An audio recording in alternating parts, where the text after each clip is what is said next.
140 కోట్ల భారతీయుల కల. అమెరికా అధ్యక్ష పీఠంపై భారత సంతతికి చెందిన వ్యక్తి కూర్చోవాలని ఈ కల ఇప్పుడు నెరవేరేట్టు కనిపిస్తోంది. ఎందుకంటే డెమోక్రాట్ల తరఫున అమెరికా అధ్యక్ష పదవికి పోటీ చేసేందుకు కమలా హ్యారిస్ సిద్ధం కావటమే. అవును, అమెరికాలో పుట్టిన కమలా హ్యారిస్ మూలాలు మన తమిళనాడులో ఉన్నాయి. ఉపాధ్యక్షురాలు అయిన రోజు తమిళనాడు ప్రజలు సంబరాలు చేసుకున్న జ్ఞాపకాలు ఇంకా గుర్తుకొస్తున్నాయి. అమెరికా అధ్యక్ష ఎన్నికల్లో అధికారికంగా తన అభ్యర్థిత్వాన్ని అంగీకరిస్తూ కమలా హ్యారిస్ సంతకం చేశారు. సోషల్ మీడియా ప్లాట్ఫామ్ ఎక్స్లో ఈ విషయాన్ని ఆమె వెల్లడించారు. నవంబర్లో జరిగే అమెరికా అధ్యక్ష ఎన్నికల్లో తాను తప్పకుండా విజయం సాధిస్తాననే నమ్మకాన్ని వ్యక్తం చేశారు. అయితే ఆమె అభ్యర్థిత్వాన్ని ఆగస్టులో చికాగోలో జరిగే డెమోక్రటిక్ నేషనల్ కన్వెన్షన్లో ఆమోదించాల్సి ఉంది. అంటే కమల అమెరికా అధ్యక్ష పదవికి పోటీ చేయాలి అంటే ముందు సొంత పార్టీలో ఆమె గెలవాల్సి ఉంటుంది. డెమోక్రటిక్ పార్టీలో కమలా హ్యారిస్ చాలా బలంగా కనిపిస్తున్నారు.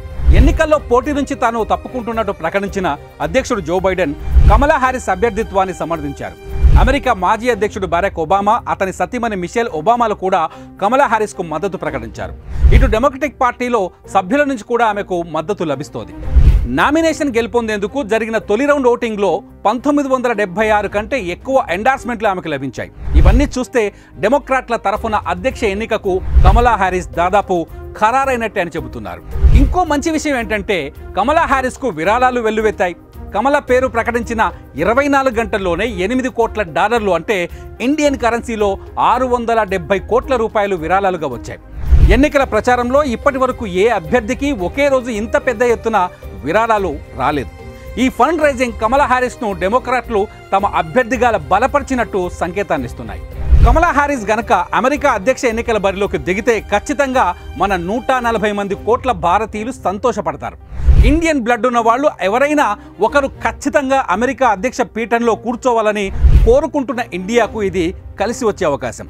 అమెరికాలో పుట్టినప్పటికీ కమలా హ్యారిస్ ఇప్పటికీ మన సంస్కృతినే పాటిస్తున్నారు.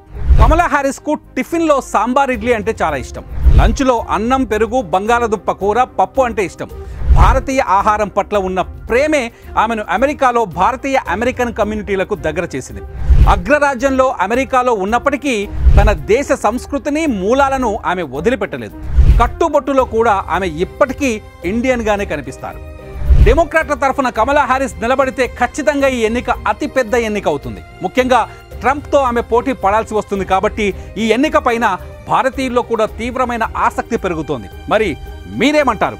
కమలా హ్యారిస్ గురించి మీ కామెంట్స్ రాయండి.